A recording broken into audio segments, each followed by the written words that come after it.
dish or Benedetta dishes out.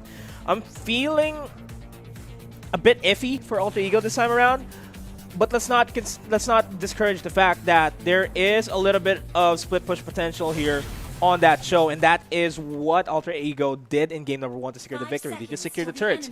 Focus on objectives, wait for Brody to go online. Harith just dishes out and roams all across. That's the game plan I'm seeing here as we go into game number 2 in this best of 3 series. Alter Ego 1 game away from moving on forward and potentially face off against RRQ in the finals. Oh, Not yet. As the top lane, big scuffle there, reflected over at the bottom side of things.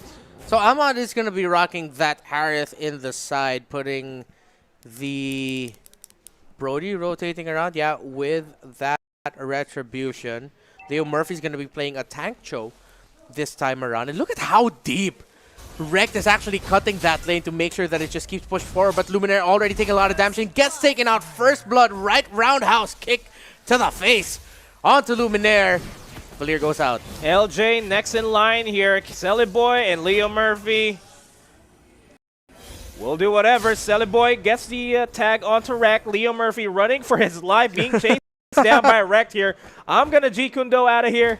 I have no Shunpo. I'm not level 2 just yet, and he finally gets taken out, gets stunned himself. Gonna go for Udil this time around. Udil gets taken out, and this is a little bit reckless from Alter Ego, as Pi might just turn into a piece of pie here for Luminaire after being baked in that scorched earth that Luminaire has been throwing out. Now, I wanted to say earlier that this fight would be about who is going to be able to protect their buffs and their jungle more. Because yes, we know that the sideliners would want to split push, having the Masha here, having the Benedetta, having that Lapu Lapu. But it seems like both of these lineups are also geared for skirmishes, knowing that, okay, yeah, they're really going to pressure the jungles here. And it seems like the junglers haven't been able to have a clean jungle rotation because of just how much fights have been going on in the jungle. It's guerrilla warfare right now for both of these two teams. It's guerrilla warfare. It's anybody's game, basically, at the early game this time around. EVOS wants to invade, tried to force out a fight here as Selly Boy and Leo Murphy low on HP. Tempest of Blades takes them all out. Udil next in line, and this is a completely different EVOS than what we saw during game number 1. More aggression, more synchronized attacks for both of these members. For EVOS, I mean, as another kill gets secured on the side of EVOS. So it's been a really scrappy game so far. No clear rotations, no clear jungle clears for any of the junglers right now. But we're starting to see some remnants of order here as EVOS Legends with that lead that they found, winning that team fight, going for the tower into the bottom lane. Now, because of how scrappy and how messy the start was for both of these sides, and EVOS Legends coming out here with the win, Alter Ego are scrambling to find momentum right now. But it's hard to do against a lineup that has a Khalid, a Benedetta, and a Ling. There's just a lot of damage coming on. Masha can continue to split push a side lane or join in that team fight. Alter Ego gotta breathe easy, start to pressure maybe the side lanes here to force EVOS Legends into a rotate, and they're gonna be going for objectives elsewhere in the map. So scrappy so far, and it's just not even 4 minutes into this game. And it's crucial for Alter Ego to actually start giving a lot of space for Selly Boy. Why? It's because Selly Boy would be the late game insurance that Alter Ego has here. Ahmad doing a good job on that Harith. Finally securing that Calamity Reaper for himself. 3 minutes 40 into the fight. He will slowly start becoming a nuisance here, especially once he secures the concentrated energy for himself. Ahmad, though, in a 2v1 against Anti-Mage and 1, Zama Force already committed, so Ahmad does not have any form of resets here, but he manages to survive that onslaught of Tempest and Blade, the Synchrovision, and the turret secures the kill for himself. That was a 2v1. The micro movements from Ahmad, just next level here. Again, the Harith, again, Ahmad, showing why Harith has been a hot pick in the MPL Invitational, and Ahmad just really great micro positioning for him. And over at the purple side of things, Zaman Force, let's focus on that later on. Anti-Mage on the chase here.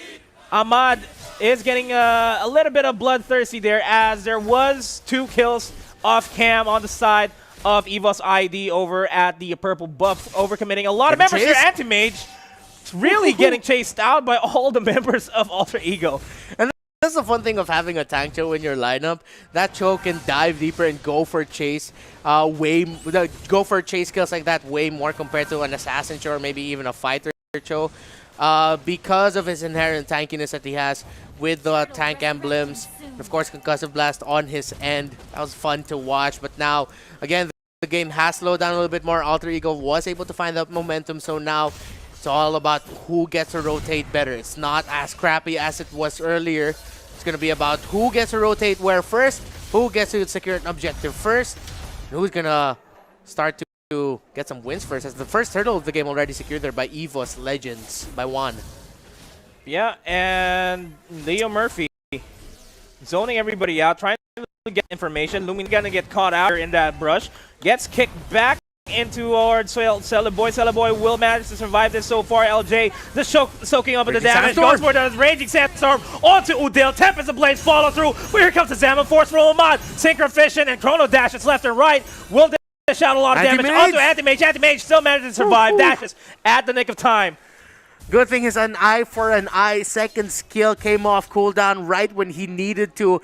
And right, actually able to position it well enough that the dash at the end of an eye for an eye brings him to the other side of the wall. So Ahmad wasn't able to take it down. Now this has been a problem for EVOS Legends. They haven't been able to take down or give Ahmad such a really hard time. Again, they tried, but then Ahmad was able to just survive that 2-on-1 tower dive as we saw earlier. So EVOS Legends needs to start pressuring that Harith, because that Harith needs a death on his side, because if they don't get it, man, EVOS Legends are going to have a hard time, as this side lane Harith is going to turn to a big Harith carry. Murphy goes for the Jeet Kune Do, catches 2, immediate reaction with the Tempest Blaze, and LJ is going to be in the back lines. The feathered airstrike gets canceled out, completely wrecked. Gets completely wrecked as he falls down immediately as he goes in towards the fight. Now that is a 2-for-2 trade in favor of EVOS Indonesia, though. They might start pushing in forward here, this top side. Great job for EVOS Legends being able to take out that Farsa, stun that Farsa right when he was able to pop off that feathered airstrike. Udil going down quick, but then again we saw if they can't get Ahmad, they're going to have big problems. Ahmad was able to just show up, clean up. Yes, he was just able to get 1 kill, but that's 1 more kill to add to the furthering gold lead that this Harith on Ahmad has. Turtle already up. Yeah, and just to add to that, Ahmad has been showing really good micro on that Harith. Yeah. Comparatively better than how JP played the Harith earlier on in their series, as the fight is breaking out here at the Turtle Pit. Aether, Alter Ego wants to go for this fight. Zaman Force, but not a lot of damage there. EVOS forced to go back. Alter Ego forcing out the fight, securing the second turtle of the game. Will be able to convert this into a turret push. Forces out the Tempest Blade just to clear out the minion wave. Ahmad, low 1 HP, will be able to Chrono Dash out of there and manages to survive. Murphy, though, looking for a kill potentially, but he is backing off. EVOS Legends are starting to find the momentum to wrest away the control from Alter Ego and starting to creep closer onto their side of the map. But if you look at the good thing about the lineup that Alter Ego has, as Luminaire takes a bunch of damage, able to get away just in the nick of time, even if it's the Farsa forced to go back and rotate and help out the lane that's being split pushed by Amasha, they have the Brody, they have the Harith, they have the Lapu Lapu and the Cho to sustain that 4 versus 5 team fight. As we saw there, Alter Ego has enough tools to survive. Raging Sandstorm gets stunned out himself. Here comes Tempest, the Blades, and the feathered airstrike. Bodies are falling left and right. 1-for-1 trade so far here. Nobody in the advantage as Alter Ego secures the kill onto 1. That is a primary carry out. Wreck will almost get wrecked. Gets Pi. Pi still manages to survive. Wreck almost takes out Pi himself. Makes it a 2-for-3 trade. Luminaire. And the aggression from Luminaire. The Searing Torrent. Not enough. Again, trade after trade, but Anti-Mage.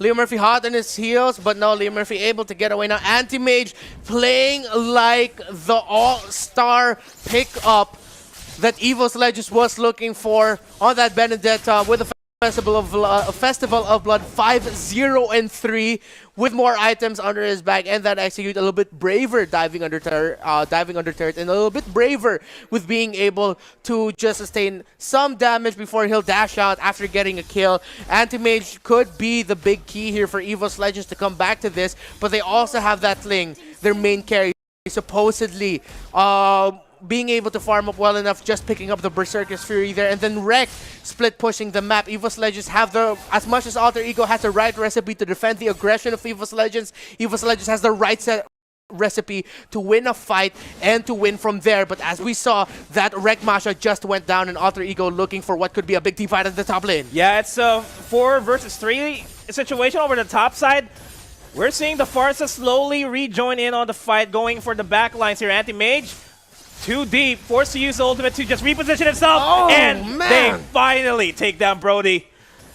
Kind of an opening here for EVOS, but will they be able to convert that into a Lord or a turret push? We have yet to find out, because there goes the Wave of the Dragon onto LJ, gets stunned up himself, and he is going down, no doubt. Luminaire forced back, 1-1, uses the Tempest of Blade, try to escape this series of damage coming in from Alter Ego. Anti-Mage next in line, dives in, really way too much. Wreck absorbs a lot of that damage, and that is going towards the side of Alter Ego. 1-for-2 trade. And now we're seeing here one of the problems that the Harith Zaman Force poses for one. Yes, he'll be able to go in, maybe get a hit or two, but then Way of the Dragon bursted everything in between, but here comes Anti-Mage through the fight. Electo, final blow, doesn't have an eye for an eye anymore, and he gets taken out. Azudil uses wings by wings to get away, but here comes one. Tempest of Blades onto Leo Murphy, takes him out. LJ's there, double kill for the Harith. Look at Ahmad playing like a madman right now. LJ, Quicksand Guard forced away again. Up until this point, this Harith has been a problem for EVOS Legends. As I was saying earlier, the Zaman Force is such a problem for the Ling, because the Ling doesn't have as much mobility as he would have because of that big slowing field. And all the mobility is right now on this Harith, who has that Evo skin, if I'm not mistaken. He does, and you might say that Ahmad has been a mad man. Yeah, that's exactly what I said earlier. A madman, yeah. Ahmad, yeah. And the dual core setup is working for Alter Ego. Why? Ahmad has been a god on the mage since game number 1. Really gives Celiboy a lot of space, even though he kind of fed in the early game. Yeah, he managed to trade out a lot of kills, but that's still 4 deaths on the side of that Brody. It's still more than enough for him to catch up on the items, get a lot of space, because Ahmad takes down one, takes down Luminaire. The primary problems for this Brody. And I feel like now, though, for EVOS Legends, is one of the things that we haven't been feeling as much would be when would Luminaire use that knockback with the Searing Torrent or get that stun. I feel like that's one of the missing pieces here, as Juan going one-on-one against Pi as the Lord marches in the mid. This could be big for Alter Ego, Nomad. Could be big. Lord marching in. Feathered Airstrike just to zone everybody out, but they do find LJ. LJ flickers out just in time. Celiboy with his passive active takes him out, gets the Way of the Dragon onto Luminaire and Alter Ego. They are knocking on the doors of EVOS. They potentially will be going up against Genflex Aerowolf here, as they are one game closer. And one more game closer towards going up against RRQ. Hoshi, they'll be facing off against Genflex Aerowolf in the bracket.